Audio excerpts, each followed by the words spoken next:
ஏற்கனவே உங்களோடு கூட நான் சொன்னேன், இந்த வருகிற அடுத்த நாளிலிருந்து ஆரம்பிக்கிற 100 நாட்கள் நாம் ஜெபிக்க போகிறோம். எவ்விதமாய் ஜெபிக்க வேண்டும், அதற்கான காரியங்களை நாம் எவ்விதமாக நம்மை ஆயத்தப்படுத்தி கொள்ள வேண்டும் என்பதை நான் உங்களோடு கூட பேச போகிறேன். அதுக்கு முன்னாடி இந்த ஆவியில் நிரம்பி ஜெபிப்பது, இதை குறித்து அநேகருக்கு இருக்கிறதான சந்தேகங்கள், அநேகருக்கு இருக்கிறதான குழப்பங்கள், அநேகருக்கு இருக்கிறதான பதில் அறியாத அநேக கேள்விகள் இருக்கலாம். அதெல்லாவற்றையும் ஒட்டுமொத்தமாக நான் நிதானித்து ஒரு சிலர்கிட்ட பேசினதிலிருந்து நான் அந்த கேள்விகளை புரிந்து கொண்டு அதற்கான பதில்களோடு இந்த நாளில் உங்கள் சமூகத்திற்கு நான் வந்திருக்கிறேன். கர்த்தருடைய ஆவியானது நாளில் நம்மோடு கூட பேசுவாராக. இது ஒரு மெசேஜ் கிடையாது. நீங்கள் எவ்விதமாக அடுத்து வருகிற நாட்களில் நீங்கள் ஜெபிக்க வேண்டும் என்பதையும் ஆவியில் நிரம்பி ஜெபிக்கிறதை குறித்த ஒரு தெளிவையும் நான் உங்களுக்கு கற்றுக் கொடுக்க போகிறேன். இதனால் நல்லா கவனிக்கணும். முதலாவது, நான் உங்ககிட்ட இதை பற்றி பேசுறதுக்கு முன்னாடி உங்களில் எத்தனை பேர் ஆவியில் நிரம்பி ஜெபிக்காமல், அந்த அனுபவம் இல்லாமல் இருக்கிறீங்களோ, உங்களை போல ஒருவனாக தான் நான் இருந்தேன். இன்ஃபேக்ட் சொல்ல போனால் எனக்கு உங்கள் எல்லாரும் விட பயங்கரமான சந்தேகங்கள் இருந்தது. எப்படி அந்நிய பாஷையில் ஜெபிக்கிறது, எப்படியாவது 1 மணி நேரம் எப்படி ஜெபிக்கிறது, நம்மளால் 2 வார்த்தையே ஒழுங்காக வாயிலிருந்து வர மாட்டேது, நான் எப்படி 1 மணி நேரம் ஜெபிப்பேன், இப்படி பல கேள்விகளோடு நான் இருந்த ஒரு மனிதன். நான் அப்படி தான் இருந்தேன். ஆனால் கர்த்தருடைய ஆவியானவருடைய இந்த அபிஷேகத்தை பெற்றுக்கொண்டதுக்கப்புறம் கர்த்தர் என் மூலமாக என்னுடைய வாயை திறந்து அவருடைய அந்த அந்நிய பாஷைகளிலே பேசுவதற்கு கர்த்தர் கிருபை தந்தார், அந்த அபிஷேகத்தை தந்தார். சரி, அந்நிய பாஷை என்பது ஆவியின் கனி அல்ல, அது ஆவியின் வரம். அதுக்கு முன்னாடி 3 விதமான அந்நிய பாஷைகளை பற்றி உங்களோடு நான் சொல்ல போகிறேன். ஏற்கனவே நான் இது ஒரு வீடியோவாக, நான் பாட்காஸ்டாக நான் ரெடி பண்ணி நான் அனுப்பினேன். எத்தனை பேர் இதை பார்த்தீங்கன்னு தெரில. சரி, 3 விதமான அந்நிய பாஷைகள் இருக்கிறது. முதலாவது நாம் பார்க்கிறதான அந்நிய பாஷை த பர்சனல் டங். அதாவது தனிப்பட்ட விதத்திலே ஒரு மனிதனுக்கு பக்தி விருத்தி உண்டாகும்படி ஆவியானவர் ஒரு மனிதனுக்குள் இருந்து பேசுகிறதான பாஷை அந்நிய பாஷை. அதற்கு ஆதாரமாக 1 கொரிந்தியர் 14வது அதிகாரத்தில் நாம் வாசிக்கிறோம். முடிஞ்சவங்க பைபிள் எடுத்து வாசிங்க. ஏன்னா இது ஒரு மெசேஜ் மாதிரி இருக்க போகிறதில்ல. I'm just going to make it very fast. ரொம்ப சீக்கிரமாக நான் உங்களுக்கு சொல்ல போகிறேன். அன்பை நாடுங்கள், ஞான வரங்களையும் விரும்புங்கள், விசேஷமாய் தீர்க்கதரிசன வரத்தை விரும்புங்கள். ஏனெனில் அந்நிய பாஷையில் பேசுகிறவன் ஆவியினாலே ரகசியங்களை பேசினாலும் அவன் பேசுகிறதை ஒருவனும் அறியாதிருக்கிறபடியினாலே அவன் மனுஷரிடத்தில் பேசாமல் தேவனிடத்தில் பேசுகிறான். தீர்க்க தரிசனம் சொல்லுகிறவனோ மனுஷருக்கு பக்தி விருத்தியும் புத்தியும் ஆறுதலும் உண்டாக்கத்தக்கதாக பேசுகிறான். அந்நிய பாஷையில் பேசுகிறவன் தனக்கே பக்தி விருத்தி உண்டாக பேசுகிறான். தீர்க்க தரிசனம் சொல்லுகிறவனோ சபைக்கு பக்தி விருத்தி உண்டாக பேசுகிறான். 2 காரியங்களை பவுல் அப்போஸ்தலர் ஒப்பிட்டு சொல்லுகிறார். ஒன்று தீர்க்க தரிசனம், இன்னொன்று அந்நிய பாஷை. அந்நிய பாஷையை ஒப்பிட்டு தீர்க்க தரிசனம் மேலானதுன்னு அவர் சொல்லல. அந்நிய பாஷை பேசணும், அதற்கான விதங்களை சரியாக புரிந்து கொள்ளணும்னு சொல்றார். அதில் அவர் சொல்ற ஒரு காரியம், அந்நிய பாஷையில பேசுகிறவன் தேவனோடு கூட என்ன பண்றாங்க, ரகசியங்களை பேசுகிறான். இதுதான் நம்ம பர்சனல் டங். தனிப்பட்ட விதத்திலே ஒரு மனிதன் ஆவியிலே நிரம்பி ஜெபிக்கிறதான அந்த அந்நிய பாஷைகள் என்று சொல்லி நாம் சொல்லுகிறோம். அடுத்து 2வது நாம் பார்க்கிறது ப்ரூஃப் டங், ஆதார பாஷை. அந்நிய பாஷை தான், பட் அது ஆதாரமா இருக்குது. என்னத்துக்கு ஆதாரமா இருக்கு? வசனத்தை வாசிப்போம். அப்போஸ்தலர் 2வது அதிகாரம் 4லிருந்து 6 வசனங்கள். அப்போஸ்தலர் 2 நம்ம எல்லாருக்கும் தெரிஞ்சதுதான். 4லிருந்து 6. அவர்கள் எல்லோரும் பரிசுத்த ஆவியினாலே நிரப்பப்பட்டு ஆவியானவர் தங்களுக்கு தந்தறின வரத்தின்படியே வெவ்வேறு பாஷைகளில் பேச தொடங்கினார்கள். வானத்தின் கீழ் இருக்கிற சகல தேசத்தாரிலும் இருந்து வந்த தேவ பக்தியுள்ள யூதர்கள் அப்பொழுது எருசலேமிலே வாசம் பண்ணினார்கள். அந்த சத்தம் உண்டான போது திரளான ஜனங்கள் கூடி வந்து தங்கள் தங்கள் பாஷைகளிலே அவர்கள் பேசுகிறதை அவரவர் கேட்டபடியினாலே கலக்கமடைந்தார்கள். 1 கொரிந்தியர் 14 நம்ம வாசிச்ச அந்த அந்நிய பாஷை வேறு, இந்த அப்போஸ்தலர் 2 பேசப்படுகிற அந்நிய பாஷை வேறு. ஏனென்று சொன்னால் இந்த அந்நிய பாஷை எப்படி இருந்துச்சுங்களா, கேட்கிற ஒவ்வொருத்தருக்கும் அவரவருடைய மொழியின்படி இருந்தது. இப்போ சங்கர் அண்ணன் தெலுங்கு மொழியில பேசுறாரு, அவங்க குடும்பத்தினுடைய மொழி தெலுங்கு மொழி. ஒருத்தர் மலையாள மொழியில பேசலாம், இன்னொருத்தர் கன்னட மொழியில பேசலாம். இப்படி அவரவர் தங்களுடைய சொந்த பாஷையிலே பேசுகிறதை ஒவ்வொருத்தரும் அவங்கவுங்க வித்தியாசமான ஊர்ல இருந்து அங்கே வந்து கூடி இருந்தாங்க. ஏன்னா பஸ்கா பண்டிகை அன்னைக்கு 50வது நாள், அந்த நாள் அப்போ வெவ்வேறு ஊருக்காரங்களுக்கு மத்தியில இவங்க பேசுகிற பாஷை அவரவருடைய மொழிக்கு ஏற்ற மாதிரி அவங்க காதுகளுக்கு கேட்டிருக்குது. 6வது வசனத்துல அப்படிதான் வாசிச்சோம். திரளான ஜனங்கள் கூடி வந்து தங்கள் தங்கள் பாஷைகளிலே அவர்கள் பேசுகிறதை கண்டபோது. அதற்கு ஒரு உதாரணம் சொல்லுகிறேன். எனக்கு தெரிந்த ஒரு நண்பர், அவருடைய நண்பர், அவர் ஒரு மிஷனரியாக சீன தேசத்திற்கு அவர் சென்றிருந்தார். நல்லா கவனிங்க, சீன தேசம் உங்களுக்கு எல்லாருக்கும் தெரியும், அது கம்யூனிச தேசம். அங்கே சபைகள் கிடையாது, கிறிஸ்துவை பிரசங்கிக்க முடியாது, அண்டர் கிரவுண்ட் சர்ச்சஸ், மறைமுகமாக வீடுகளிலே சபைகள் நடக்கும். இந்த மாதிரி ஒரு கூடுகைக்கு அவர் அழைக்கப்பட்டிருந்தார். ஒரு டூரிஸ்ட் வீசால அவர் போய் அந்த இடத்துல ஊழியத்தை நிறைவேற்றி முடித்து விட்டு வரும்போது ஒரு ஒரு ரெஸ்டாரண்ட், சைனீஸ் ரெஸ்டாரண்ட் ஒன்றிலே அவர் உணவு கொள்ளும்படியா அவரும் அவருடைய நண்பரும் வந்திருந்தார்கள். அப்போ இவர் அந்த ஜெபத்தை முடிச்சுட்டு வந்த உடனே, இங்க யாருக்கும் தெரியாது இவங்க யாருன்னு சொல்லி, ஊழியக்காரங்கன்னு தெரியாது, இவங்க ஜஸ்ட் ஒரு சுற்றுலா பயணிகள், அவ்வளவுதான். இப்போ இவங்க இந்த ரெஸ்டாரண்ட்டுக்கு வரும்பொழுது அங்க இருந்ததான இவங்க சாப்பாடு ஆர்டர் பண்ணிட்டு உட்காந்துட்டு இருக்கிறாங்க. அப்ப இவங்களுக்கு டிரான்ஸ்லேட் பண்ணுகிறதான ஒரு மனிதன் கூட இருந்தார். அவர் சீன மொழிக்கு இவங்க பேசுகிற இங்கிலீஷ் மொழியை டிரான்ஸ்லேட் பண்ணுவார். அவர் வெளியில போயிருந்தார் ஃபோன் கால் எடுக்கிறதுக்காக. அதுக்கு நடுவில் இவங்க 2 பேருக்கு ஒருத்தர் மேல ஆவியானுடைய அபிஷேகம் ஊற்றப்பட்டு அவர் சாப்பாடு ரெடியா இருந்த அந்த டேபிள் மேல ஏறி நின்று திடீர்னு இவர் அந்நிய பாஷையில பேச ஆரம்பிச்சிட்டார். யோசிச்சு பாருங்க, இயேசுவை பிரசங்கிக்க கூடாது என்று சொல்லி ஒதுக்கப்பட்ட ஒரு தேசம், கம்யூனிச தேசம். அந்த தேசத்துல அங்க உள்ள போய் இந்த மாதிரிலாம் தெரிஞ்சா அவ்வளவுதான், கொன்னுடுவாங்க. ஜெயிலாம் கிடையாது, டைரக்டா என்கவுண்டர் தான். இப்போ பக்கத்தில் இருக்கிறதான இந்த கூட இருக்கிற சக ஊழியருக்கு பயம், என்னடா இவர் திடீர்னு இப்படி எழுந்து நின்று இவர் அந்நிய பாஷையில பேசிக்கிட்டு இருக்கிறாரு அப்படின்னு சொல்லி. உடனே கொஞ்ச நேரம் கழிச்சு அந்த வெளியில ஃபோன் டிரான்ஸ்லேட் பண்றவர் வெளியில இருந்து உள்ள வந்துட்டார். அதுக்குள்ள அங்க இருந்ததான அந்த மேனேஜர், அந்த ஹோட்டலோடைய மேனேஜர் உடனே ஃபோன் எடுத்து போலீஸ்க்கு அவர் ஃபோன் பண்றதுக்கு அவர் ஆயத்தமாக அவர் ஃபோன் எடுத்தார். அப்போ உள்ள ஓனருடைய அறை ஒன்று இருந்தது. அதுல இருந்து ஓனரும் அவருடைய மனைவியும் வேகமாக ஓடி வந்தார்கள். இது உண்மையா நடந்தது. வேகமாக ஓடி வந்து அந்த அந்நிய பாஷை டேபிள் மேல் நின்று பேசிட்டு இருந்தார் பார்த்தீங்களா, அவரை கீழே இறங்க சொல்லி அவருடைய கால்களில் விழுந்தார்கள். விழுந்துட்டு அவங்க சொன்னாங்க, எங்களுடைய ரெஸ்டாரண்ட் நடத்துறதுக்கு பயங்கரமான கடன் பிரச்சனை. இந்த கடன் பிரச்சனையை பற்றி நாங்கள் யாருக்கிட்டையுமே சொல்லலை, எங்களுக்கு மாத்திரம்தான் தெரியும். இந்த கடன் பிரச்சனையை மென்மேலும் எங்களுக்கு சமாளிக்க முடியல. அதனால இன்னைக்கு நைட்டு நாங்கள் 2 பேருமே மருந்து குடிச்சிட்டு நாங்கள் செத்து போயிடலான்னு சொல்லி நாங்கள் தீர்மானம் பண்ணோம். எங்கள் 2 பேரும் தவிர வேறு யாருக்குமே இது தெரியாது. ஆனால் உங்கள் நண்பர் டேபிள் மேலே ஏறி நின்று ஏதோ ஒன்று சொன்னார். அது அவர் என்ன பேசினாருன்னு எங்களுக்கு தெரியாது. ஆனால் நாங்கள் தீர்மானம் இன்னைக்கு நைட்டு இறக்கணும், மருந்து குடிச்சிட்டு சாகணும் அப்படின்னு நாங்கள் நினைச்சிருந்த அந்த காரியத்தை அவர் தெளிவாக பேசினார். பேசினது மாத்திரமல்ல, இயேசு உங்களுக்கு விடுதலை தர உண்மை உள்ளவர் என்பதையும் அவர் சொன்னார். யார் அந்த இயேசுன்னு சொல்லி காலில் விழுந்து கேட்டாங்களாம். இப்போ கவனிங்க, கூட இருந்த ஊழியக்காரருக்கு அவர் பேசினது என்னது? அந்நிய பாஷை. ஆனால் கேட்டதான அந்த அந்த ஹோட்டல் ரெஸ்டாரண்ட் ஓனர் அவருக்கு எப்படி கேட்டுச்சது? அவருடைய பாஷையிலே, அதுவும் அவருடைய நிலையை புரிந்து தேவன் பேசுகிறதை போல கேட்டுச்சு. இதுதான் ப்ரூஃப் டங். இந்த மாதிரி நடக்குமானா நிச்சயமா நடக்கும். கர்த்தராலே அபிஷேகிக்கப்பட்ட மனிதர்கள் அப்படிதான் நடந்தார்கள் அப்போஸ்தலர் நடபடிகளிலே. இன்றைக்கும் அது நடந்து கொண்டிருக்கிறது. நீங்கள் விசுவாசிப்பீர்களானால் உங்களுக்கும் அந்த ப்ரூஃப் டங், ஆதாரமாக கொடுக்கப்படுகிற அந்நிய பாஷையை பேச முடியும். 2வது விதம். அடுத்து 3வதா நாம் பார்க்கிறது தி ப்ரொஃபெட்டிக் டங். அதை குறித்து அதே 1 கொரிந்தியர் 14வது அதிகாரத்தில், 1 கொரிந்தியர் 14வது அதிகாரம்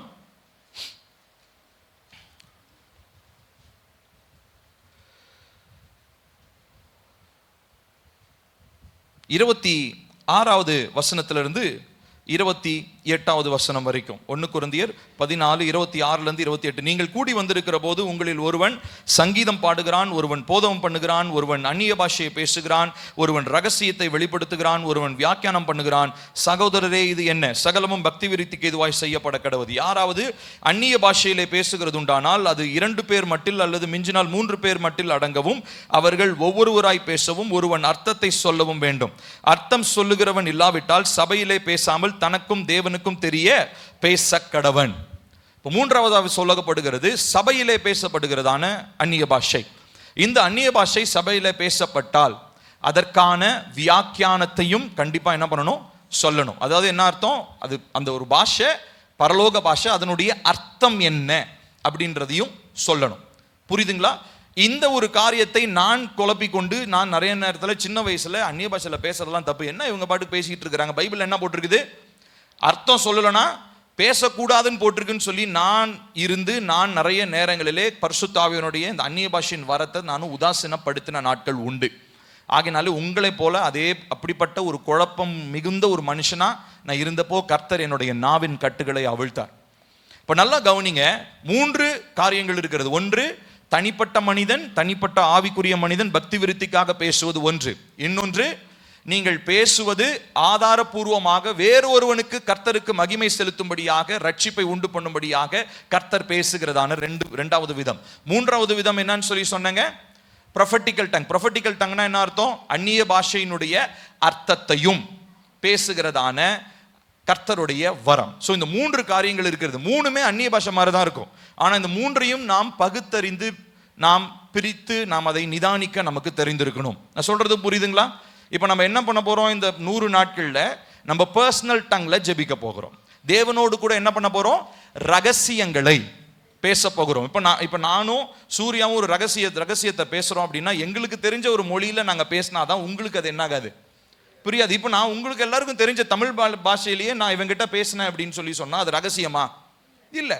அப்போ அதே போலதான் நீங்கள் தேவனோடு கூட ஆவியானவரோடு இணைந்து அந்த அந்நிய பாஷையில பேசும்போது நீங்க என்ன பண்றீங்க, ரகசியங்களை பேசுகிறீர்கள். சரி, இப்போ 3 விதமான காரியங்களை சொல்லிட்டேன். இப்போ அடுத்து நான் சொல்ல போகிற ஒரு காரியம் என்ன அப்படின்னா, எப்படி அந்நிய பாஷைகளிலே பேசுவது, அதை குறித்து நான் சொல்ல போகிறேன். ஒருவேளை அவ்வளோ முடிக்க போறேன், 5 minutes தான். இது ஒருவேளை உங்களுக்கு குழப்பமா இருந்திருக்கலாம். ஆனால் இன்னைக்கு இது நல்லா தெளிவாக கவனிங்க. நாளை தினத்திலிருந்து நீங்கள் ஜெபிக்க ஆரம்பிங்க. 100 நாட்கள் முடிவதற்குள்ளாக நிச்சயமாய் கர்த்தருடைய ஆவியானவர் உங்களுடைய நாவின் கட்டுகளை அவிழ்த்து தனிப்பட்ட முறையிலே நீங்கள் ஆவியானவரோடு அந்த பரலோக பாஷை, அந்த ரகசியங்களை பேசுவதற்கு கர்த்தர் உங்களுக்கு உதவி செய்வார். ஸோ முதலாவது, இந்த அந்நிய பாஷையை குறித்து நான் சொன்னேன். முதலாவது அது எப்படிப்பட்டதுங்க, தனிப்பட்ட விதத்திலே பக்தி விருத்தி உண்டாக்குகிறதாக இருக்கிறது என்று சொல்லி. அடுத்த 2வது என்ன சொன்னாங்க, அப்படிப்பட்டதான அந்நிய பாஷை. இன்னொன்று எப்படி இருக்குது, செகண்ட் கேட்டகரி என்ன சொன்னேன், ப்ரூஃப் டங். அப்படின்னா என்ன அர்த்தம், நான் பேசுறது வேற யாரோ ஒருத்தருக்கு ஒரு அர்த்தத்தை கொடுக்கிறதாக இருக்கிறது. 3வதா ப்ரொஃபட்டிக் டங். ப்ரொஃபட்டிக்னா அது தீர்க்க தரிசனமா இருக்கக்கூடிய அந்நிய பாஷை. ஏன்னா அந்நிய பாஷை பேசிட்டு கூடவே அதுக்கான வியாக்கியானத்தை சொல்லுவாங்க. இப்போ அநேக நேரங்களிலே அப்பா பேசுகிறதான அந்நிய பாஷைகள் அது வியாக்கியானத்தோடு அவர்கள் அதற்கு பின்பதாக பேசுகிறத நீங்க கவனிச்சிருக்கலாம். ஆராதனை நேரங்களிலே அந்நிய பாஷைகளை பேசி அதற்கு பின்பதான விளக்கத்தை அவர்கள் கொடுக்கிறத நீங்க கவனிச்சிருக்கலாம். ஒரு சிலருக்கு அந்நிய பாஷை பேசுவாங்க, வியாக்கியானம் பண்றவர் வேற ஒருத்தர் இருப்பார். பவுல் அப்போஸ்தலர் அதுதான் சொல்றார். 1 கொரிந்தியர் 14:26-28 அதை பத்தி சொல்றார். ஸோ வரங்கள் வித்தியாசமாக இருக்கலாம்.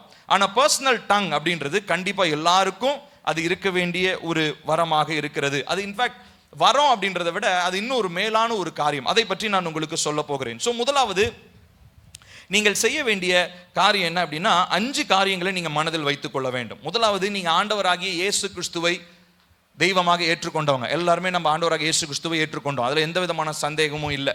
ஆமா தானே? இப்ப நீங்க இயேசு கிறிஸ்துவை ஏற்றுக்கொண்ட உடனே உங்களுக்குள்ள யார் வந்துட்டா, பரிசுத்த ஆவியானவர் வந்துட்டார். இப்போ பரிசுத்த ஆவியானவர் நல்லா கவனிக்கணும். So first category, first point நீங்க புரிந்து கொள்ள வேண்டியது, நீங்க இயேசுவை ஏற்றுக்கொள்ள வேண்டும். அதுல நம்ம எல்லாரும் ஓகே. ஆனா 2வதா நம்ம செய்ய வேண்டிய முக்கியமான ஒரு காரியம் என்ன அப்படின்னா, we need to relax. நாம் கொஞ்சம் நிதானமா இருக்க பழகணும். நிறைய பேர் ஆவியானுடைய அபிஷேகத்தை பெறாம அப்படியே பதறுவாங்க. ஐயோ எனக்கு கிடைக்கலங்க, உங்களுக்கெல்லாம் கிடைச்சிருச்சு, எனக்கு கிடைக்கல, நீங்களாம் பேசுறீங்க, என்னால ஜெபம் பண்ண முடியல. இந்த பதட்டம் நமக்குள்ள இருக்கக்கூடாது. நல்லா கவனிங்க, ஆவியானவர் அந்நிய பாஷையை கொடுக்குறாரு இல்லைங்களா, இது மேல இருந்து உங்களுக்கு கொடுக்கப்படுறது இல்லை. ஆவியானவர் ஏற்கனவே இப்ப எங்க தான் இருக்கிறாரு, உங்க உள்ள இருக்கிறார். ஸோ இப்போ நீங்க என்ன பண்ணணும்னா, ரிலாக்ஸ்டா இருந்து பொறுமையாக இருந்து உள்ள இருக்கிறதான அவரை உங்களுடைய நாவின் வழியா நீங்க என்ன பண்ணணும், ரிலீஸ் பண்ணணும். நான் சொல்றது புரியுதா? எங்க அந்நிய பாஷைன்றது மேல இருந்து ஆண்டவர் உங்க மேல கொடுக்கிறது கிடையாது. அந்நிய பாஷை அதாவது செகண்ட் அப்போஸ்தலர் 2ல அப்போஸ்தலர்கள் மேல வந்தது அக்கினிமயமான நாவுகள். ஆனா அவங்க பேசின பாஷை இது செகண்ட் பேசினது, மற்றவருக்கு புரியும்படியாக பேசினது அந்த அந்நிய பாஷை. ஆனா இப்ப நம்ம பேச போற இந்த பர்சனல் டங் இருக்கு இல்லையா, தனிப்பட்ட முறையில் நம்ம ஜெபிக்கிற அந்த அந்நிய பாஷை, அது எங்க இருந்து வருது, உள்ள இருந்து தான் வருது. நான் சொல்றது புரியுதுங்களா? ஸோ ஆவியானவர் உங்களுக்கு எக்ஸ்ட்ராவா தலை மேல வந்து அப்படியே அக்கினிமயமான நாவுகளை வைக்கிற மாதிரி அந்த அனுபவம் உங்களுக்கு வரப்போறது கிடையாது. மேபி அது வந்தாலும் அது உங்களுக்கும் தேவனுக்கும் பொறுத்தது. ஆனா இது எங்க இருந்து வரப்போகுது? உங்களுக்குள். ஏன்னா ஆவியானவர் எங்க இருக்கிறாரு? வெளியே இருக்காரா உள்ள இருக்கிறாரா? உள்ள இருக்கிறார். சோ அப்ப உள்ள இருந்து அவருடைய விருப்பத்திற்கு நீங்கள் விட்டு கொடுக்க, நீங்கள் பொறுமையா இருக்க நீங்கள் பழகி கொண்ட வேண்டும். அடுத்தது மூன்றாவதா, இட் இன்வால்வ்ஸ் யுவர் சாய்ஸ். அது உங்களுடைய விருப்பத்தை பொறுத்தது. நிறைய பேர் பாத்தீங்கன்னா அந்நிய பாஷையில பேசினா, நான் அப்படி நினைச்சிருக்கேன், அதனால தான் நான் சொல்றேன். அந்நிய பாஷையில பேசினா ரட்சிக்கப்படாதவன்லாம் என்ன நினைப்பான்? இவனும் மந்திரம் ஓதிக்கிட்டு இருக்கிறான், மந்திரம் ஓதிக்கிட்டு இருக்கிறான், என்ன லல பொல பொலன்னு உளறிக்கிட்டு இருக்கிறான் அப்படின்னு சொல்லி. சரிங்களா? அப்போ இந்த மாதிரி நான் என்ன பண்ணிட்டேன் அப்படின்னு சொல்லி சொன்னா, என்னுடைய விருப்பத்தை நான் விட்டு கொடுக்கல ஆண்டவருக்கு. என்னுடைய விருப்பத்தை நான் கட்டுப்படுத்திட்டேன். ஏன்னா இந்த மாதிரி உளர ஆரம்பிச்சேன்னா பக்கத்தில் இருக்கிற தேவனை அறியாதவன் என்னை பார்த்து என்ன நினைப்பான்? பைத்தியக்காரன் நினைப்பான். அதனால நான் இதனை ஜோம் பண்ண மாட்டேன் அப்படின்னு சொல்லி என் விருப்பத்தில் நான் இருந்ததுனால என்னால் அந்நிய பாஷையில ஜெபிக்க முடியல. ஸோ ஒருவேளை அந்நிய பாஷையினுடைய அந்த நாவுகள் கட்டவிழ்த்தல இன்னும் பெறாதவங்க, ஒருவேளை உங்களுக்குள்ள இந்த மாதிரி சந்தேகங்கள் இருக்கான்றதை ஆராய்ந்து பாருங்க. இந்த சந்தேகங்கள் இருந்தா உங்களுக்குள்ளிருந்து ஆவியானவர் அந்நிய பாஷைகளிலே உங்களுடைய நாவை கட்டவிழ்த்து பேச முடியாது. ஸோ நீங்க விருப்பப்படணும். எஸ், என்னானாலும் பரவாயில்ல ஆண்டவரே, நான் உங்களுடைய பாஷையில உங்களோடு கூட இணைந்து நான் என்ன பண்ண போறேன்? ஜெபிக்க போறேன்னு சொல்லி நம்ம ஒரு தீர்மானம் எடுக்க வேண்டும். அப்போஸ்தலர் 2:4 அப்படிதான் இருக்கு இல்லைங்களா? அவங்க என்ன பண்றாங்க பாருங்க. அப்போஸ்தலர் 2வது அதிகாரம் 4வது வசனத்துல, அவர்கள் எல்லாரும் பரிசுத்த ஆவியினாலே நிரப்பப்பட்டு ஆவியானவர் தங்களுக்கு தந்தருள்ள வரணத்தின்படியே வெவ்வேறு பாஷைகளிலே பேச தொடங்கினார்கள். கவனிக்கணும், ஆவியானவர் அவங்கள ஃபோர்ஸ் பண்ணல. டேய் பேதுரு, யாக்கோபு எல்லாம் வாயை திறந்து பேசுங்கன்னு சொல்லல. அவர்களுடைய அவர்களுடைய ஆவியானவர் தங்களுக்கு தந்துள்ள வரத்தின்படி வெவ்வேறு பாஷைகளில் அவர்கள் எல்லோரும் பரிசுத்த ஆவியினாலே நிரப்பப்பட்டு பேச தொடங்கினார்கள். பரிசுத்த ஆவியானவர் ஒரு உச்சரிப்பை ஏற்படுத்துறாரு. ஆனா பேசுறது யார் தான்? ஜெபிக்கிறவர்கள் தான். ஜெபிக்கிறவர்கள் தான் அந்த விருப்பத்தோடு கூட அதை செய்ய வேண்டியது அவசியமாக இருக்கிறது. மூன்றாவது. அடுத்து நான்காவதா, இதற்கு உங்களுடைய விசுவாசம் அவசியமாக இருக்கிறது. உங்களுடைய விசுவாசம், நீங்க விசுவாசிக்கணும். நான் கர்த்தரிடத்துல வரும்போது அவர் என்ன பண்றாரு? என்னுடைய ஜெபத்தை அவர் கேட்கிறார் என்று சொல்லி ஒரு சம்பவத்தை நான் சொல்றேன். ஒரு அப்பாவுடைய சாட்சியை நான் கேட்டேன். அவங்க அப்பா ஒரு சின்ன குழந்தைக்கு ஜெபிக்கிறதுக்கு கற்றுக் கொடுத்தாராம். அந்த குழந்தைக்கு பாத்தீங்கன்னா அப்பா சொல்லி கொடுத்த அந்த பிரேயர் மறந்துருச்சு. அதனால ஒரு நாள் ஜெபம் பண்ணிட்டு இருக்க அந்த குழந்தை, அப்போ பக்கத்துல போய் அந்த குழந்தை என்ன ஜெபம் பண்ணுது அப்படின்னு சொல்லி அப்பா பக்கத்துல போய் கேட்டாராம். அந்த குழந்தை ABCDEFGHன்னு வரிசையா சொல்லிட்டு இருந்ததான். ஒன்னு அப்பா கூப்பிட்டு கேட்டாராம், என்னம்மா நான் சொல்லி கொடுத்த ஜெபம் உனக்கு மறந்துருச்சு, என்ன ABCD சொல்லிக்கிட்டு இருக்க அப்படின்னு சொல்லி. அப்போ அந்த குழந்தை சொன்ன ஒரு காரியம் அவங்க அப்பாவையே யோசிக்க வச்சதான். அந்த குழந்தை சொன்னிச்சான், நீங்க சொல்லி கொடுத்த ஜெபம் எனக்கு மறந்துருச்சுப்பா, அதனால நான் ABCD எல்லாம் மொத்தமா ஜீசஸ் கிட்ட சொல்லிடுறேன். அவருக்கு என்னென்னலாம் விருப்பமான வார்த்தை வேணுமோ அந்த வார்த்தையை போட்டு அவர் என்ன பண்ணிருட்டோம், எனக்காக அவரு ஜெபிக்கட்டும் அப்படின்னு சொல்லி அந்த குழந்தை சொன்னிச்சான். பாருங்க எவ்வளவு புத்திசாலியான குழந்தை பாருங்க. இப்போ இதுதான் பரிசுத்த ஆவியானவர் நமக்காக செய்கிறார். நமக்கு வேண்டுவது இன்னதென்று நாம் அறியாமல் இருக்கும் போது, நம்ம ஜோம் பண்றது மறந்து போயிடும் போது, என்னத்துக்காக ஜோம் பண்ணணும்னே தெரியாம இருக்கும் போது, பரிசுத்த ஆவியானவர் நமக்காக வாக்கு கடங்காத பெருமூச்சுகளோடு வேண்டுதல்களையும் விண்ணப்பங்களையும் அவர் செய்கிறார், ஏறெடுக்கிறார். சோ அதுக்கு நமக்கு ஒரு விசுவாசம் வேணும். சோ அந்நிய பாஷையில பேசும்போது சும்மா நம்ம வாயத்தை ஏதோ மென்டல் மாதிரி நம்ம உளரல. ஆவியானவர் எனக்குள்ளாக இருந்து நான் ஜெபிக்கிறது என்னன்னே எனக்கு தெரியாததுனால எனக்கு என்ன பண்றாரு, ஒரு வார்த்தையை உச்சரிப்பை கொடுக்கிறார். அந்த உச்சரிப்பு கொடுத்த உடனே நான் அதை என்ன பண்ண ஆரம்பிக்கிறேன், நான் அதை ஜெபமாக மாற்றி என்னுடைய சத்தத்தை உயர்த்தி நான் ஜெபிக்க ஆரம்பிக்கிறேன். சோ விசுவாசம் தேவை. அடுத்ததா இன்னொன்னு, நிறைய பேருக்கு இன்னொரு பயம் இருக்கு. என்ன அப்படின்னா, இந்த அந்நிய பாஷை சில நேரங்களில் பிசாசு பிடிச்சவங்களாலும் அந்நிய பாஷை பேச முடியும். தெரியுமா உங்களுக்கு? ஐயோ என்ன பில்லி புதுசா ஒரு குண்டை தூக்கி போடுற, நாங்க பேசுற அந்நிய பாஷையெல்லாம் அப்ப என்னது கவனிக்கணும். அதனாலதான் ஏசப்பா அழகான ஒரு வசனத்தை சொன்னார். லூக்கா 11வது அதிகாரம் 13வது வசனம் 11 இருந்து வாசிப்போம். 11 லூக்கா 11:11.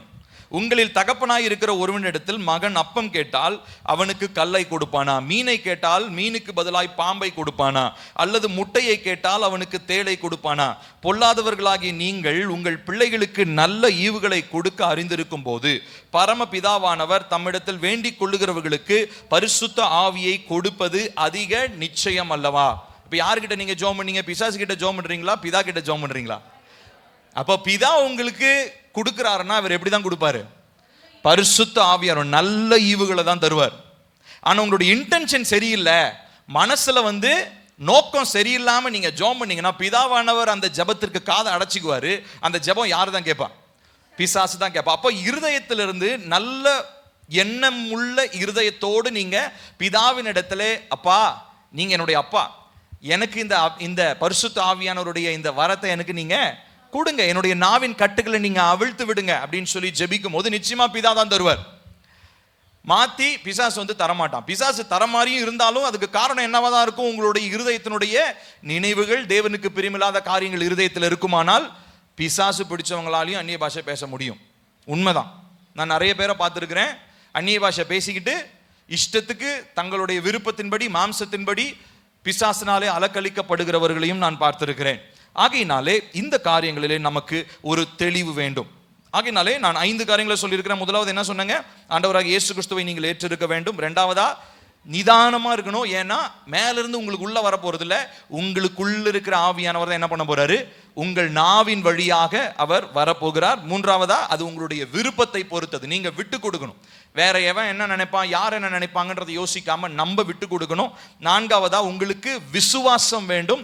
ஐந்தாவதாக நீங்கள் கேட்கிறவரிடத்துல பிதாவானவர் உங்களுக்கு தருவார் என்கிறதான ஒரு நம்பிக்கை வேண்டும். உங்களுடைய இருதயத்தின் நினைவுகள் எப்படி இருக்கிறதுன்றதை ஆராய்ந்து பார்த்து நீங்கள் கேட்க வேண்டியது அவசியமாக இருக்கிறது. சரி, இப்போ அடுத்தது கடைசியான ஒரு விஷயத்தை சொல்லி முடிக்க போறேன். நீங்க அந்நிய பாஷையில இப்ப 100 நாள் ஜெபிக்க போறோமே, இதுனா என்ன பிரயோஜனம்? இல்லை, ஏதாவது நடந்திருக்குதா? இல்லை ஏதாவது நடக்குமா? 1 மணி நேரம் 100 நாட்களுக்கு ஜெபிச்சிருக்கிறோம், என்ன நடக்க போகுது? இல்லை போன வருஷத்துல ஜெபிச்சு இணைந்து ஜெபிச்சவங்களுக்கு ஸ்தோத்திரம். இந்த வருஷத்துல தீர்மானம் எடுத்து ஜெபிக்க போறவங்களுக்காக தேவனுக்கு நன்றி. ஆனா என்ன நடக்க போகுது? ஒரு சில காரியங்களை நான் என்னுடைய வாழ்க்கையில கற்றுக்கொண்ட ஒரு சில காரியங்களை சும்மா சின்னதா நான் சொல்றேன். முதலாவது, நீங்கள் எபேசியர் எடுத்து வாசிக்க வேண்டாம், எபேசியர் 3:16 படி உங்களுடைய ஆவிக்குரிய மனுஷன் பலன் அடைகிறான். You become stronger in the spirit man. ஆவி மனுஷன் என்ன ஆகிறாருங்க? பலன் அடைகிறார். உங்களுக்கு தெரியாது, பிசிக்கல் மேன் பலன் அடையணும்னா நீங்க என்ன பண்றீங்க? எங்கங்க போறோம்? எக்ஸசைஸ் பண்றோம், நல்லா சாப்பிடுறோம். வெறும் சாப்பிட்டுக்கிட்டே இருக்க முடியுமா? சாப்பிட்டுக்கிட்டே இருந்தா நீங்க ஸ்ட்ராங் ஆயிடுவீங்களா? ஒல்லியா இருக்கிறவங்கள பார்த்து சொல்லலாம், எங்க நல்லா சாப்பிடுங்க அப்படின்னு சொல்லலாம். ஆனா நல்லா சாப்பிடணும், அதே நேரத்தில் நல்லா எக்ஸசைஸ் ஒர்க் அவுட் பண்ணணும். எக்ஸசைஸ் போகணும், ஜிம்முக்கு போகணும், வாக்கிங் போகணும், ஏதோ ஒன்று சொல்றோம் நம்ம. அப்போ அதே போலதான் 1 மணி நேரம் அந்த ஒழுக்கம், எல்லாரும் கவனிங்க, எல்லாரும் முடிக்க போறேன். இந்த 1 மணி நேர ஒழுக்கத்திற்கு நம்மை அர்ப்பணிக்கும் போது நம் ஆவிக்குரிய மனிதன் என்ன ஆகிறாருங்க? ஸ்ட்ராங் ஆகிறார். ரெண்டாவதா, உங்களுடைய ஆவி பலன் அடைகிறது. யூதா ஒரே அதிகாரம் தான் இருக்குது, கடைசி வெளிப்படுத்தின விசேஷத்துக்கு முன்னாடி இருக்கு பாருங்க. யூதா 1வது அதிகாரம் 20வது வசனம். அங்க யூதா சொல்றாரு, நீங்களோ பிரியமானவர்களே உங்கள் மகா பரிசுத்தமான விசுவாசத்தின் மேல் உங்களை உறுதிப்படுத்தி கொண்டு பரிசுத்த ஆவிக்குள் ஜெபம் பண்ணி. அந்த வார்த்தையை கவனிக்கணும். எப்படி ஜெபம் பண்ணுமா? பரிசுத்த ஆவிக்குள் நீங்கள் ஜெபித்து என்று சொல்லுகிறார். சோ உங்களுடைய ஆவி கட்டப்படுகிறது, உங்களுடைய விசுவாச வாழ்க்கை கட்டப்படுகிறது, நீங்கள் தேறினவர்களாய் மாறுகிறீர்கள். நான் சொல்றது புரியுதுங்களா உங்களுக்கு? சோ விசுவாசத்துல குறைவு, அஃப்கோர்ஸ் விசுவாசம் கர்த்தருடைய வார்த்தைகள்னால தான் வருங்க, அதுல எந்த சந்தேகமும் இல்லை, அது பிரைமரி. ஆனா ரெண்டாவதா நீங்க விசுவாசத்துல வளரணும்னா அதுக்கு தேவையானது என்ன தெரியுங்களா? ஆவில நிரம்பி ஆவிக்குள், பரிசுத்த ஆவிக்குள் நீங்கள் ஜெபம் பண்ண வேண்டியது அவசியமா இருக்கு. ரெண்டாவது. மூன்றாவதா, யூ வில் கெட் ரிஃப்ரெஷ்ட். நீங்கள் இளைப்பாற்றப்படுவீர்கள். தெரியுமா உங்களுக்கு? 1 மணி நேரம் நீங்க ஜெபம் பண்ணி டயர்ட் ஆக மாட்டீங்க. நான் உங்களுக்கு சேலஞ்ச் பண்றேன். ஏன்னா நானே 1 மணி நேரம் ஜெபம் பண்ணி டயர்ட் ஆனதே கிடையாது. உங்களுடைய ஆவிக்குரிய மனிதன் என்ன ஆவார் தெரியுங்களா? ஃபுல்லா ரிஃப்ரெஷ் ஆயிடுவார். பலப்படுறது ஃபர்ஸ்ட் கேட்டகரி. இது ரிஃப்ரெஷ்னா என்ன அர்த்தம்? தூங்கி எந்திரிச்சு, ஆமா தூங்கி எந்திரிச்சோன்னா ஒரு புது பலன் வருது பாத்தீங்களா? புத்துணர்ச்சி கிடைக்கும். எதுல? இன்னர் மேன்ல. தேவனுக்காக சோர்ந்து போகாம கர்த்தருடைய வார்த்தைகளை, கர்த்தருடைய ஜெபத்தை நம்ம ஏறெடுக்க முடியும். மூன்றாவது. நான்காவதா, ரொம்ப முக்கியமானது. யோவான் 7வது அதிகாரத்தில் ஒரு வசனம் இருக்கு பாருங்க. யோவான் 7, வேகமாயிடுங்க, டக்கு டக்குன்னு இடுங்க. யோவான் 7வது அதிகாரம் 38 இருந்து இங்க ஜீசஸ் ஒரு காரியத்தை சொல்றாரு. 38 இருந்து வாசிப்போமா? 37 இருந்து வாசிப்போம். பண்டிகையின் கடைசி நாளாகிய பிரதான நாளிலே இயேசு நின்று சத்தமிட்டு, ஒருவன் தாகமாயிருந்தால் என்னிடத்தில் வந்து பானம் பண்ண கடவன். வேத வாக்கியம் சொல்லுகிறபடி என்னிடத்தில் விசுவாசமாய் இருக்கிறவன் எவனோ அவன் உள்ளத்திலிருந்து ஜீவ தண்ணீருள்ள நதிகள் ஓடும் என்றார். தம்மை விசுவாசிக்கிறவர்கள் அடைய போகிற ஆவியை குறித்து இப்படி சொன்னார். இயேசு இன்னும் மகிமைப்படாதிருந்தபடியினால் பரிசுத்த ஆவி இன்னும் அருளப்படவில்லை. இப்ப நல்லா கவனிக்கணும். இங்க ஜீசஸ் ஒரு விஷயத்தை சொல்றார். ஆவியானவரால் நிரப்பப்படும் பொழுது உங்களுக்குள்ள இருந்து ஜீவன் நதி, நதினா அது ஆறு, உங்களுடைய ஸ்பிரிட், உங்களுடைய உள்ளம் இருக்குது. ஆக்சுவலா ஹீப்ரூ கிரீக் வேர்ட்ல வந்து பாத்தீங்கன்னா உங்களுடைய ஸ்டமக்னு போட்டிருக்கு. ஸ்டமக், உள்ளம் கிடையாது, ஸ்டமக் உள்ள. அதாவது இங்க உங்களுடைய இன்னர்மோஸ்ட் பீயிங், அதாவது உங்களுடைய உள்ளான பகுதியிலிருந்து என்ன ஆகுதுங்களா, அடிவயிறு இந்த இடம் இருக்கு இல்லைங்களா. இப்ப கத்தும் போது என்ன சொல்லுவாங்க, டேய் ஏன்டா அடிவயிற்றுல இருந்து கத்துற அப்படின்னு சொல்லுவாங்களே இல்லைங்களா. அது மாதிரி தான் இப்ப அடிவயிறுன்றது பேசிக்கலா என்னன்னா ஒரு எனர்ஜி. இப்ப நார்மலா நான் பாட்டு ட்ரைனிங் கொடுக்கும்போது என்ன சொல்லுவேன், டேய் மூக்கில் பாடாத, வயிற்றுல இருந்து பாடணும். ஏன்னா வயிற்றுல இருந்து பாடும்போது என்ன ஆகுது, ஒரு எனர்ஜி, ஒரு புது பலன் ஒன்று உண்டாகுது. ஸோ அதே மாதிரி இப்போ அந்த ஸ்பாட்டை தான் ஆண்டவர் சொல்றாரு. ஸோ நீங்க இயேசுவை நீங்க விசுவாசிக்கும் போது என்ன ஆகுதுங்களா, உங்களுக்குள்ள இருந்து ஆவியானவர் அருளப்படும் பொழுது உங்களுக்குள்ள இருந்து ஜீவன் நதி. நதின்னு என்ன அர்த்தம்? லிட்டர் கணக்கு, ஒரு 10 லிட்டர் வந்தோடனே டேப் மூடுற மாதிரியா? கிடையாது. அப்படின்னா என்ன அர்த்தம்? ஓடிக்கிட்டே இருக்கும், வெள்ளம் மாதிரி. அதுக்கு ஸ்டாப்பே கிடையாது. அதுக்கு என்ன முற்றுப்புள்ளியில நீங்க என்ன பண்ண முடியாது, வைக்க முடியாது. அது பாட்டுக்கு புரண்டு போய்கிட்டே இருக்கும், வெள்ளம் மாதிரி போய்கிட்டே இருக்கும். அப்போ ஆவியானவரும் நமக்குள்ள இருந்து அவர் அந்த அந்நிய பாஷையில நம்ம ஜெபிக்கும் போது நம்முடைய ஸ்பிரிட் மேன்ல என்ன ஆகுதுங்க, ஜீவ தண்ணீர் உள்ள ஜீவன் நதி என்ன ஆகுதுங்க, பெருக்கெடுத்து ஓடுகிறதா இருக்கிறது. 4வதா, அடுத்து 5வதா, ரொம்ப முக்கியமானது. தேவ சித்தம் என்னதென்று நீங்கள் தெரியாமல் இருக்கும் போது ஆவியில நிரம்பி நீங்க ஜெபிக்கும் போது ஆவியானவர் என்ன தெரியுங்களா பண்றாரு, உங்களுக்காக தேவ சித்தத்திற்காக உங்களுக்காக ஒரு வேண்டுதல் பண்றார். நான் சொல்றது புரியுதா? ஏங்க இப்போ நான் வந்து ஒரு காரியத்தை, இப்போ திருமணம் ஆகாதவங்க திருமணத்துக்காக ஜெபம் பண்றீங்கன்னு வச்சுக்கோங்களேன். ஒரு குறிப்பிட்ட ஆண் ஒரு பெண் இவங்களுக்காக நீங்க ஜெபம் பண்றீங்க. இப்போ ஜெபம் பண்ணும்போது உங்களுடைய சிந்தையில பல யோசனை இருக்கும். என்ன யோசனை இருக்கும்? இவங்களுக்கு சொந்த வீடு இருக்கு, அவன் சொந்த வீடு இல்லை, ஏதோ ஒன்று. இந்த மாதிரி பல விதங்கள்ல நம்ம யோசிச்சு பார்ப்போம் திருமணத்துக்காக. ஆனா இது தேவ சித்தமா இல்லையான்னு எப்படி ஜெபம் பண்ணுவீங்க? ஆவியில நிரம்பி தான் ஜெபம் பண்ண முடியும். அப்ப ஆவியில நிரம்பி நீங்க ஜெபம் பண்ணும் போது என்ன நடக்குது தெரியுமா? கர்த்தருடைய சித்தம் என்னதென்று உங்களுக்கு தெரியாம இருக்கும்போது கர்த்தருடைய சித்தம் இதுதான் அறிந்தவர் யார் தெரியுமா? பரிசுத்த ஆவியானவர். ஏன் தெரியுமா? அவரை பத்தி ஒரு இன்னொரு வசனம் இருக்குது. அவர் தேவனுடைய ஆழங்களை ஆராய்ந்து அறிகிற பரிசுத்த ஆவியானவர் இப்ப யாருக்குள்ள இருக்கிறாரு? நம்ம கூட இருக்கிறாரு. அப்ப அவர் என்ன பண்ணுவாரு? ஃபாதருடைய ஹார்ட்ல என்ன இருக்குதோ அதை கொண்டு வந்து யாருடைய ஹார்ட்ல வைப்பாரு? என் ஹார்ட்ல வைப்பாரு. அப்ப புரியுதா? அப்ப பிதாவினுடைய சித்தம் யாருடைய சித்தமா மாறும்? ஏன் சித்தமா மாறும். புரியுதா நான் சொல்றது?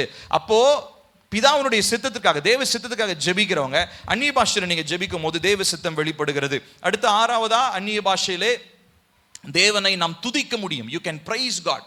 தேவனை அந்நிய பாஷையில துதிக்க முடியும். இன்ஃபேக்ட் பல இடங்களிலே நிறைய ஊழியர்கள், நிறைய நேரங்கள் நானே அந்நிய பாஷையில பாடல்களை பாடுவேன்.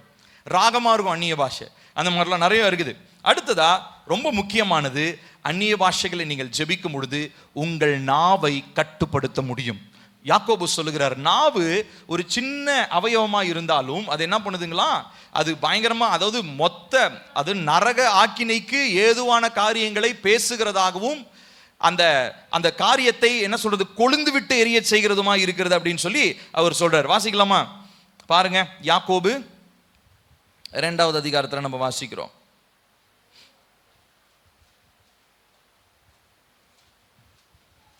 யாக்கோபு 3:6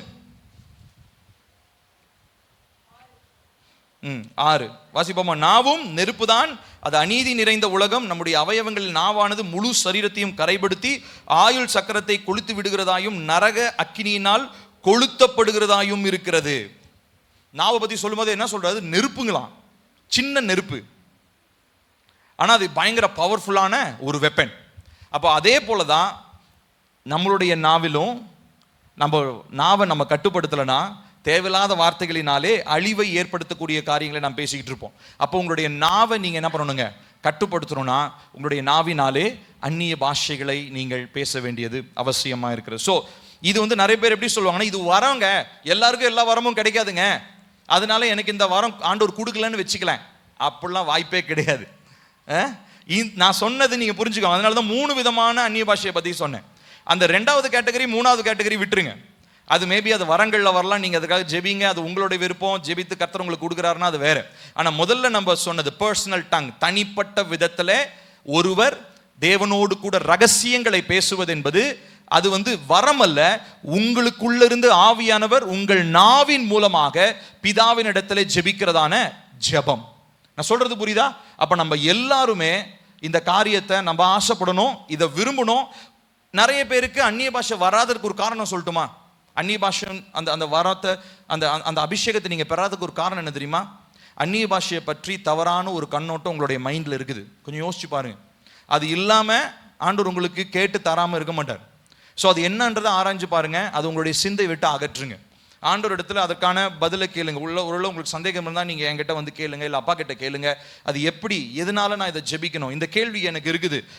நிறைய பேருக்கு கேள்வி இருந்துச்சு. உங்களுக்கு சந்தேகமாக இருந்ததுன்னா அந்நிய பாஷையினுடைய வரத்தை நீங்கள் பெற்றுக்கொள்ள முடியாது. தனிப்பட்ட முறையில் பர்சனல் டங்கில் நீங்கள் ஜெபிக்க முடியாது.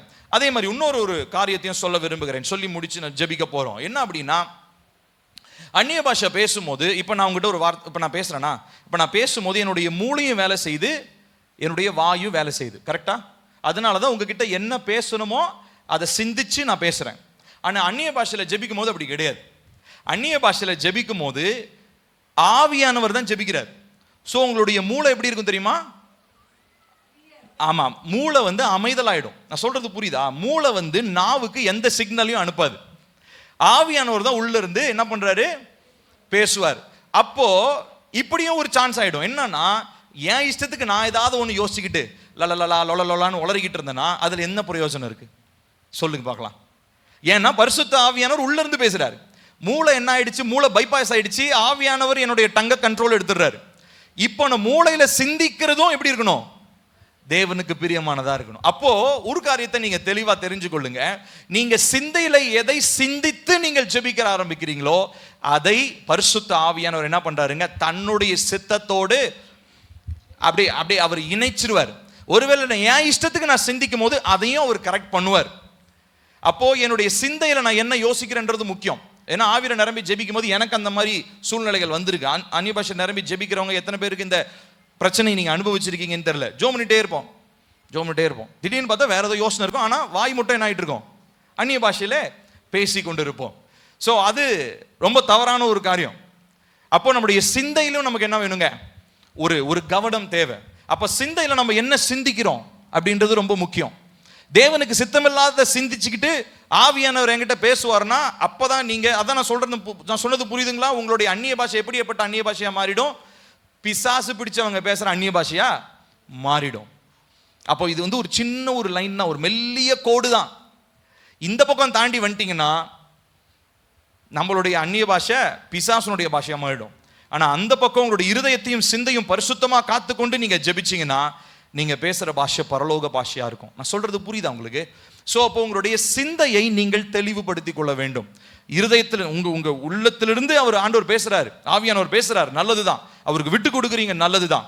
ஆனா ஒரு நாளும் சிந்தையிலே தேவனுக்கு பிரியமில்லாத காரியங்களை சிந்தித்து கொண்டு என்ன பேசக்கூடாது, அந்நிய பாஷை. அப்படி தேவையில்லாத சிந்தனை வந்தால் தயவு செஞ்சு பேசுறதை நிறுத்திடுங்க, ஸ்டாப். அதே மாதிரி நிறைய பேர் அந்நிய பாஷையில கட்டுப்படுத்த முடியாமல் ஜெபம் பண்ணுவாங்க. கிடையாது. ஆண்டவர் இன்னொரு வசனம் கூட இருக்குது. அதாவது மனுஷனுடைய, அதாவது தீர்க்கதரிசியினுடைய ஆவி தீர்க்கதரிசிக்கு எப்படிப்பட்டு இருக்குமா, கட்டுப்பட்டிருக்கும், அடங்கி இருக்குமா. கண்ட்ரோலை மீறிலாம் போக முடியாது. நிறைய பேர் கண்ட்ரோலை மீறி அப்படியெல்லாம் பேசுவாங்க. ஆவியானவர் சொன்னா அது பேசுறது வேற, ஆனா கண்ட்ரோலை மீறி பேசிட்டு இருப்பாங்க. அந்த மாதிரி பண்றதும் ரொம்ப நம்ம உணர்ச்சி வசப்படுறோம்னு அர்த்தம். அப்போ நம்ம நிதானமா இருந்து ஆவியானவருடைய வார்த்தைக்கு விட்டு கொடுத்து என்னுடைய இருதயத்தையும் என்னுடைய சிந்தையவும் நான் பரிசுத்தப்படுத்தி கொண்டு ஆவியில நிரம்பி நான் ஜெபிக்க வேண்டியது அவசியமா இருக்குது. நான் சொல்றது புரிஞ்சதுங்களா? ஸோ இந்த 1 மணி நேரம் நம்ம அதுதான். ஒருவேளை உங்களுக்கு இன்னும் கிடைக்கல அந்த ஆவியனுடைய அந்த அபிஷேகம், எனக்கு இன்னும் என்னுடைய நாவின் கட்டுகள் அவிழ்க்கப்படலைன்னா தயவு செஞ்சு கேளுங்க. திரும்ப திரும்ப கேளுங்க. இந்த வசனத்தை வச்சு கேளுங்க. லூக்கா 11:11 ஞாபகம் வச்சுக்கோங்க. அந்த வசனத்தை சொல்லி கேளுங்க. பரமபிதா கிட்ட கேட்கும் போது அவர் என்ன பண்ணுவாரு? நல்ல ஈவுகளை எனக்கு தருவீங்கன்னு சொன்னீங்களே, எனக்கு இப்பொழுது பரிசுத்த ஆவியானவருடைய அந்த அந்நிய பாஷையின் வரத்தை எனக்கு இப்ப தாங்க, அந்த நாவின் கட்டுகளை எனக்கு அவிழ்த்து விடுங்க, நான் உங்களோடு கூட ரகசியங்களை நான் பேசுறதுக்கு எனக்கு உதவி செய்யுங்கன்னு நீங்க ஜெபம் பண்ணுங்க. கர்த்தர் உங்களுக்கு உதவி செய்வார். ஸோ இது முதல் பகுதி. அடுத்தது ரெண்டாவதா நான் சொன்னேன், இந்த 100 நாட்கள்ல நாம் வசனங்களை நாம் வாசிக்க போகிறோம். 1 மணி நேரம். ஸோ 2 மணி நேரம் நம்ம எடுத்துக்க போறோம். 1 மணி நேரம் ஜெபத்திற்கும் ஆவியில நிரம்பி ஜெபிப்பதற்கும், 1 மணி நேரம் கர்த்தருடைய வார்த்தையை தியானிப்பதற்கும் வாசிப்பதற்கும் நம்ம எடுத்துக்கொள்ள போகிறோம். இதுல 2 விதமான பிளானை நான் வச்சிருக்கிறேன். முதலாவது, போகும்போது வாங்கிட்டு போங்க. முதலாவது, பைபிளை ஃபுல்லா இன்னும் படிக்காதவங்க, பைபிளை நான் இன்னும் ஒரு முறை கூட ஃபுல்லா படிக்கலைங்க, கவர் டு கவர், முன்னாடி ஆதியாகமத்துல இருந்து ஆரம்பிச்சு வெளிப்படுத்தின விசேஷம் வரைக்கும் நான் ஒரு தடவை கூட படிக்கல அப்படின்றவங்க ஃபுல் பைபிள் ரீடிங் பிளான், முழுமையான வேதாகமத்தை வாசிக்கும் திட்டம் என்று சொல்லி ஒன்று வச்சிருக்கிறேன். இது கரெக்டாக 100 நாட்களுக்கு இருக்கிறது. ஆக்சுவலி 100 நாட்கள் 2 டைம் முடிக்கலாம். ஆனால் 2 டைம் கொடுத்தோன்னா அப்புறம் நீங்கள் திட்டிக்கிட்டே வாசிப்பீங்க. இந்த பில்லி கொடுத்துட்டா வர வேலையே இல்லை, அவனுக்கு தான் வேலை இல்லை, உட்காந்து படிப்பான், நான் உட்காந்து எப்போ படிக்கிறதுன்னு நீங்கள் திட்டிகிட்டே வாசிப்பீங்க. அதனால ஒரு நாளுக்கு குறைந்தது 9 to 10 அதிகாரங்கள் வருகிற அளவுக்கு நான் போட்டிருக்கிறேன் இந்த பிளானை. ஸோ ஆதியாகமத்திலிருந்து ஆரம்பித்து வெளிப்படுத்தின விசேஷம் 22வது அதிகாரம் வரைக்கும் இந்த பைபிள் பிளான் இருக்குது. ஸோ நான் இன்னும் ஃபுல்லாக பைபிள் படிக்கல, அட்லீஸ்ட் இந்த 100 daysனாச்சும் நான் படித்து முடிக்கணும்னு ஆசைப்படுறவங்க இந்த பிளானை தயவு செஞ்சு நீங்கள் வாங்கிட்டு போங்க. நான் வாட்ஸ்அப்பில் நான் பிடிஎஃப்லையும் உங்களுக்கு நான் அனுப்புகிறேன். அடுத்ததா, ரெண்டாவதா, நான் ஏற்கனவே பைபிள் ஒரு தடவை நான் படிச்சுட்டேன். இப்போ நான் திரும்ப இன்னொரு தடவை நீ படிக்கிறனாலும் படிக்கலாம். ஆனால் இப்போ இன்னொரு முறையை நான் சொல்ல போகிறேன். இது என்ன அப்படின்னா, வேதாகமத்தை வரையறுத்து வாசிக்கும் திட்டம். நல்லா கவனிக்கணும். இது கொஞ்சம் டீப்பாக இருக்கும். ஏன்னா இது எப்படி இருக்க போகுது அப்படின்னு சொல்லி சொன்னால், ஒரு வசன பகுதியை நான் வச்சிருப்பேன். உதாரணத்துக்கு ஒரு 5 வசனம் தான் இருக்கும்னு வச்சுக்கோங்களேன். இப்போ முதலாவது சிருஷ்டிப்பு அப்படின்னு எடுத்துட்டா ஆதியாகமம் 1வது அதிகாரம் 1 வசனத்திலிருந்து 2வது அதிகாரம் 25 வசனம் வரைக்கும் தான் படிக்கணும். ஆனால் படிச்சுட்டு அதுக்கப்புறம் அந்த 100 நாட்களுக்காக ஒரு நோட் ஃபர்ஸ்ட் வாங்கிக்கோங்க. பைபிள் ஸ்டடி பண்ணுறதுக்கு ஒரு நோட் எடுத்துட்டு அந்த நோட்டில் 4 விதமான கேள்விகளை நீங்கள் எழுத வேண்டும். பின்பகுதியில் இதற்கு நான் போட்டிருக்கிறேன். இதற்கு 4 விதமான கேள்விகள் இருக்கிறது. நான் சொல்றது உங்களுக்கு அப்படியே மண்டைக்கு மேலே போதா இல்லை காதுக்குள்ளே போய் மண்டைக்குள்ளே போதான்னு தெரியல. ஒருவேளை டவுட் இருந்துச்சுன்னா என்கிட்ட திரும்ப வந்து கேளுங்க. ஓகேங்களா? ஸோ இதில் 4 கேள்விகள் இருக்குது. இப்போ நீங்கள் என்ன பகுதியை படிக்கிறீங்களோ அந்த பகுதியை படிச்சுட்டு இந்த 4 கேள்விகளுக்கு நீங்கள் என்ன பண்ணணும்னா பதில் அளிக்கணும். எதில்? உங்கள் நோட்டில். ஸோ இந்த 100 days முடிகிறதுக்குள்ள அது கரெக்டாக 1 மணி நேரம் ஆகிடும். கரெக்டாக நம்ம இப்போ உதாரணத்துக்கு இப்போ ஆதியாகமம் உபாகமம் 1 to 11 நான் 1/2 மணி நேரத்தில் படித்து முடிச்சிட்டாங்க. மிச்சம் 1/2 மணி நேரம் திரும்ப படிங்க. நம்ம 1 மணி நேரம் தான் நம்முடைய பிளான். இதை படித்து முடிக்கிறது பிளான் கிடையாது. ஒரு நேரம் தான் நமக்கு முக்கியம். சரியா? ஸோ உதாரணத்துக்கு 1லேருந்து 10 அதிகாரம்னு வச்சுக்கோங்களேன். ஒரு தாட்டி 1/2 மணி நேரம். நிறைய பேர் வேகமாக வாசிக்கிறவங்க, நல்ல தமிழில் புலமை வாய்ந்தவங்க, நீங்கள் 1/4 மணி நேரம் 20 நிமிஷம் டக்கடன்னு அப்படி ரயில் வண்டி மாதிரி முடிச்சிருவீங்க, எக்ஸ்பிரஸ் வண்டி மாதிரி. அப்போது உங்களுக்கு ஒரு மணி நேரம் முடியலைன்னா திரும்ப என்ன பண்ணுங்க, 1லேருந்து 10 வாசிங்க. இல்லைன்னா இந்த பிளானை வாங்கிட்டு போங்க, 2 பிளானையும் சேர்த்து வாசிங்க. கர்த்தர் உங்களை ஆசீர்வதிப்பார். அதையும் வாசிங்க, இதையும் செய்யுங்க. இதில் கொஞ்சம் டைம் எடுக்கும் கண்டிப்பாக. ஏன்னா இந்த பகுதியை நீங்கள் வாசிச்சுட்டு அதுக்கப்புறமா ஒரு நோட் எடுத்து, இதுக்குன்னு பிரத்யேகமாக நோட்டு காணுங்க. 10 நாள் வரைக்கும் ஒரு நோட்டை எழுதுனேன், குழந்தை தூக்கி எங்கேயோ குப்பையில் போட்டுருச்சு, 11 நாட்டு வேற நோட், இந்த கதையெல்லாம் விடக்கூடாது. இது ரொம்ப சீரியஸான விஷயம்.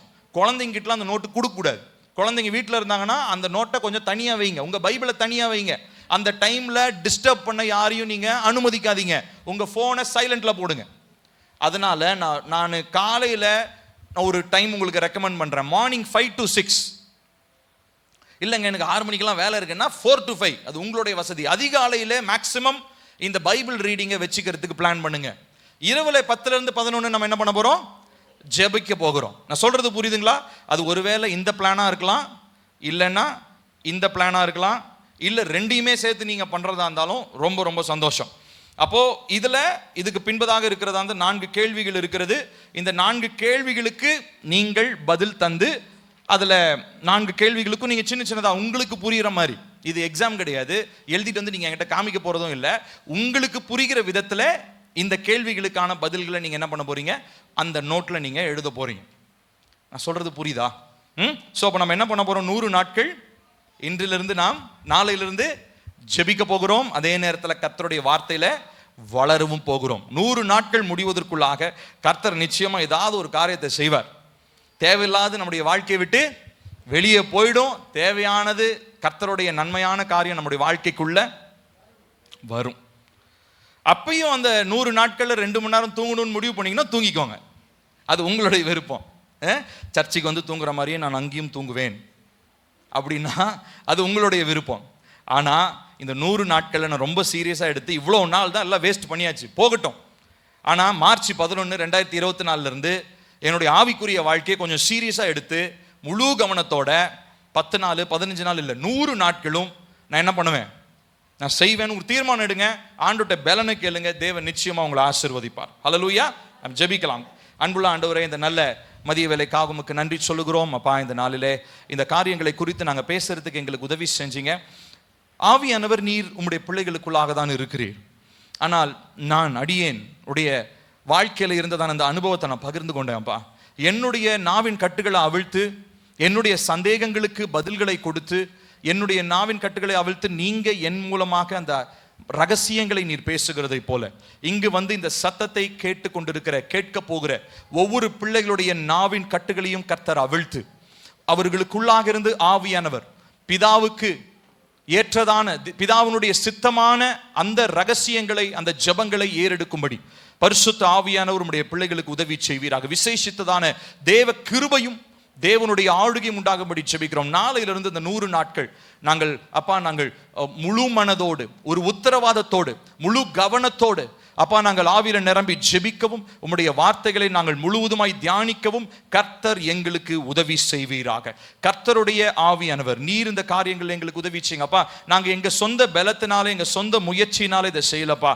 நாங்க அப்பா உங்களுடைய பலத்தை நம்பி, அப்பா உங்களுடைய கிருபையை நம்பி இந்த 100 நாட்கள் நாங்கள் நேர்த்தியாய் நாங்கள் முடிக்க, 100 நாட்கள் மாத்திரம் இல்லப்பா, அதுக்கப்புறமும் எங்களுடைய வாழ்க்கை ஜெப வாழ்க்கையாகவும் வேதத்தை அண்டிக் கொள்ளுகிற ஒரு வாழ்க்கையாகவும் மாற்றப்பட இந்த 100 நாட்கள் எங்களுக்கு ஒரு அடித்தளமாக இருக்கட்டும் அப்பா.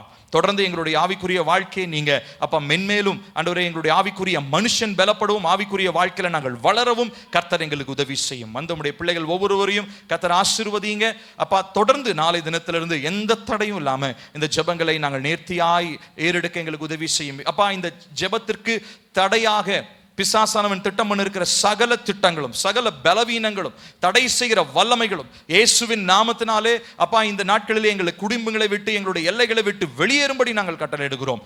நீங்க ஆளுகை செய்யுங்க, நீங்க பரிசுத்தப்படுத்துங்க, வருகைக்காக எங்களை ஆயத்தப்படுத்தும். இயேசுவின் நாமத்தில் கேட்கிறோம் ஜீவனுள்ள நல்ல பிதாவே. ஆமென், ஆமென். Praise the Lord. God bless you. Amen.